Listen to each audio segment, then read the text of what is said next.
Hi, I'm Sophie Michelle and I'm 14 years old.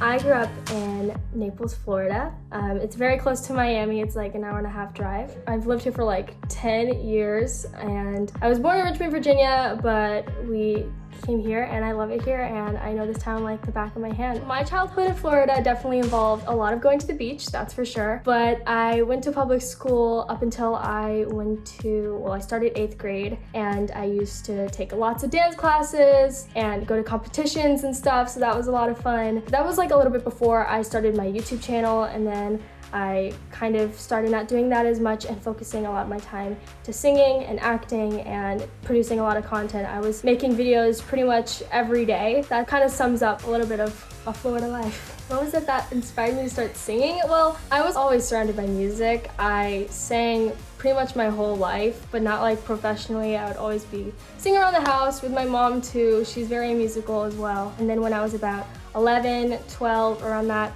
age, I started taking it more seriously and going to a vocal coach and writing and producing music, so it just kind of all went from there. I watched a lot of YouTube. I would come home from school, I'd do my homework, and I'd watch YouTube. And then my family and I came together to just start this YouTube channel. I filmed my first YouTube video in this exact room. It kind of all went from there. My first video was on an iPad, so it was just really something for fun. But then when I noticed that I started gaining more subscribers and more views, that's when I realized like this could be a career and this could be the start of something, and it just went from there. And here we are. When I first started my YouTube channel, I was still in public school. I was in middle school, and unfortunately, people around me weren't, as supportive, but I knew what I wanted to do, and I had a bunch of people supporting me online, so those were the positive things that I wanted to keep my head on, like focus on. And there's gonna be hard times, and there's gonna be people who are not as positive towards you or trying to bring you down, but if you know that in your mind and in your heart that's what you want to do, nobody should stop you. I feel like dealing with bullying made me stronger as a person, and it made me more true to myself as a person. Going through that and being able to block it out is really important for me, and that's what I want to inspire others to do when they're dealing with hate or dealing with negative energy around them. So after I was dealing with bullying at school and cyberbullying, I posted this video on my YouTube channel called The Truth of Why I Left School. After I posted that video, I realized how many people responded to that and related to that. My main goal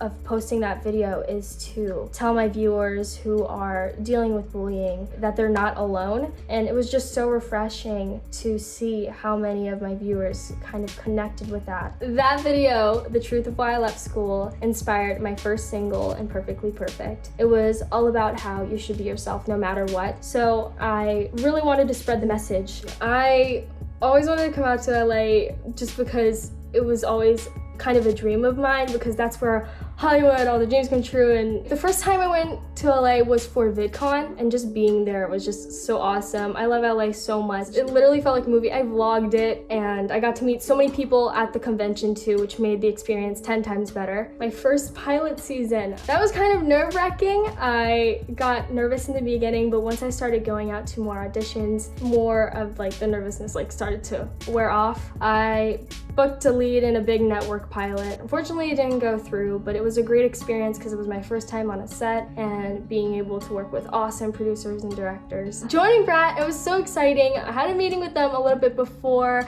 I actually recorded No Breaks, and that was the first time I actually worked with Brat, was with Brat Records. And then they approached me with this awesome role in Stage Fright, and I was so excited. I read the script and I absolutely fell in love with my character Lizzie. The whole cast just clicked. It was honestly, truly an unforgettable experience. I had a moment on set, not like necessarily like I'm really good at this, but more like this is what I was born to do, this is my purpose in this earth. So I recently started writing music independently because I always have people around me who have been writing music a lot longer, but I want to create music that is 100% from me. Not that my past songs weren't, but every single sentence is what I'm saying. Do I prioritize singing over acting? It really just depends on what I'm working on. Obviously, if I'm on a show every day on set, I'm not gonna, instead of learning my lines, write a song. It really just depends on what's going on. My mantra: a beautiful day begins with a beautiful mindset. I think that's so important because in my town right now, it's not like super strict to quarantine, but more to social distancing. But when I was in LA, I was quarantined for about 2 months, and it was really hard to keep myself motivated at times. So I try and keep myself focused and have a good mindset, and this is what I'm gonna do, and that's kind of what I'm going for right now during these times. Oh, my advice I would give to my younger self, at times I can definitely be a drama queen, and I know that. I would tell myself, don't overthink things as much. I try not to do it like a lot now, but I would stress over this like little thing that went wrong. So yeah, just keep it cool. Stay easy. I'm Sophie Michelle, and keep doing you.